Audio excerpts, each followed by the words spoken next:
मोदी जी के मुंह से कभी हिंदू मुस्लिम तो निकलता नहीं है। ये क्या बात करता है यार।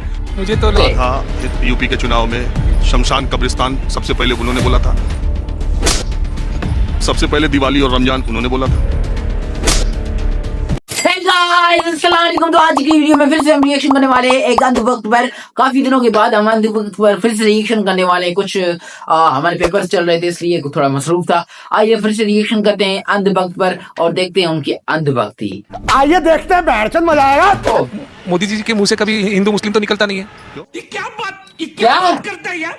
मुझे तो लग रहा है कि मोदी जी फिर से प्रधानमंत्री बनेंगे। क्यों? गुजरात से हूँ सर। तो क्या नाचो में? तो आप कहीं से? तो मैं तो कुछ किसी से कहता नहीं। सुनो मेरी बात, मैं ये कहना चाहता हूँ कि मैं प्रैक्टिकली मोदी साहब के विचारधारा से बहुत वर्षों से जुड़ा हुआ हूँ। ठीक है। और उनको बिल्कुल नज़दीक से मैंने ऑब्जर्वेशन किया हुआ है। मैं उनके बिल्कुल कोई खुशामद करता नहीं हूँ। मैं विचारधारा से सहमत होने के बावजूद भी उनकी कोई खुशामद नहीं कर रहा हूँ। लेकिन मेरी जो विजन है, मेरे को जो सोचने में आता है, उस हिसाब से मैं कह रहा हूँ कि 100% प्रधानमंत्री मोदी साहब बनेंगे। उसकी वजह बताइए। उसका वजह बहुत सारी वजह है। जैसे मोदी जी के मुंह से कभी हिंदू मुस्लिम तो निकलता नहीं है। कब हुआ? कब? कहाँ कोई बोला है कि भाई आप मुस्लिम को तिरस्कार करते हैं? ऐसा कुछ दिखाई दिया? तेरा तो गेम बचा। ये तो फुल अंधभक्त है। था यूपी के चुनाव में शमशान कब्रिस्तान सबसे पहले उन्होंने बोला था, सबसे पहले दिवाली और रमजान उन्होंने बोला था। जानता है ये। कौमी क्लास को नुकसान पहुंचे ऐसी कोई? आप जब कहते हैं कि जो सुविधा कब्रिस्तान में मिलेगी वही शमशान में मिलेगी, अगर रमजान में बिजली आएगी तो दिवाली में बिजली आएगी, इससे बड़ा हिंदू मुसलमान वो उसमें क्या हिंदू मुस्लिम का कोई डिफरेंसेस खड़े होते हैं, उससे मतभेद होते हैं क्या?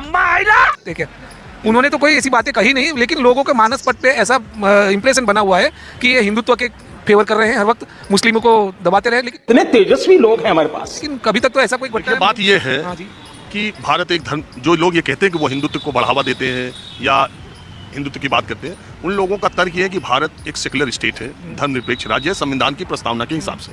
तो भारत का जो प्रधानमंत्री है वो किसी एक धर्म विशेष के पूजा स्थलों में किसी एक धर्म विशेष की बात करे, उपवास पे बैठे तो एक मुसलमान टोपी दे तो वो पहने नहीं। अरे बाप रे, ये तो धोती है भाई। देश की मस्जिद में तब जाते हैं जब कोई विदेशी मेहमान आता है, उसको मस्जिद अहमदाबाद की जाली वाली मस्जिद दिखाने ले जाते हैं। ठीक है, जब मोदी जी चुनाव लड़ते हैं तो उनकी पार्टी अगर 543 सीटों पर एमपी का चुनाव लड़ती है तो एक लोकसभा अल्पसंख्यकों को टिकट नहीं देती है। जुम करो। जब उनका पहली बार आजादी के बाद ऐसा मंत्रिपरिषद है जिसमें आज की तारीख में केंद्रीय मंत्रिपरिषद में एक भी मुसलमान मंत्री नहीं। मुझे क्रेडिट नहीं चाहिए। तो इस वजह से ये सब बात कही जाती है। वो कहते हैं, नहीं कहते क्यों नहीं, ये एक परसेप्शन बनता है कि अरे यार 300 इनको एक मुस्लिम कैंडिडेट, चलो हारने वाली सीट पे ही दे दो। अब ये त्रिपुरा में चुनाव हुआ था, 2 सीट दिया है। अभी यूपी में नगर पालिका के चुनाव हुए, कुछ सीट दी है। फिर जब यूपी में चुनाव हुआ, मुल्क का सबसे बड़ा सूबा है, एक भी मुसलमान को टिकट नहीं दिया। जीतने के बाद एक मुसलमान को मंत्री बोलना चुप हो गया। इसलिए लोग कहते हैं। आप ही बताइए, गुजरात में एक मुसलमान को मोदी जी ने कभी टिकट दिया? पता नहीं। देखिए सर, पहली बात तो जो मोदी साहब जो है ना, वो राष्ट्रीय स्वयंसेवक संघ के प्रचारक थे। ठीक है, तो मैं जानता हूँ, सही बात है। और उनमें से वो आए हैं तो उनकी विचारधारा तो जो होगी वो सनातन धर्म की फेवर करेंगे 100%। अब आए ना लाइन पे की बात है। उनका मतलब ये नहीं कि वो धर्मनिरपेक्ष या तो मतलब अल्पसंख्यकों को नुकसान पहुंचा रहे। मैं ये कहना चाहता हूं कि उनकी विचारधारा सही है। पहले कह रहा था नहीं, सनातन धर्म का पालन करते हैं, लेकिन सनातन धर्म में ऐसा नहीं होता है कि मुस्लिमों को मार डालना, कि उसको नुकसान पहुंचाना या तो उनकी ये कारकिर्दी को नुकसान। आज तक एक भी नुकसान हुआ हो मोदी साहब की वजह से? ऐसी कोई घटना घटी हो तो बताइए पूरे इंडिया में। कोई घटना ऐसी नहीं घटी है कि मोदी साहब उसमें निमित्त बने। हजारों में वाकया भाई। ये क्या है, कौन सा अंधभक्त है यार?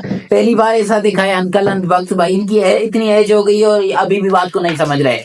और ये तो अंधभक्त पक्के ही हैं। आपको कैसी लगी वीडियो? आप क्या कहना है इस अंधभक्त के बारे में? ऐसे अंधभक्त हम रोज देखते रहेंगे नई नई वीडियोस में आपके साथ मिलकर। आइए मिलते किसी तक के लिए अल्लाह हाफिज।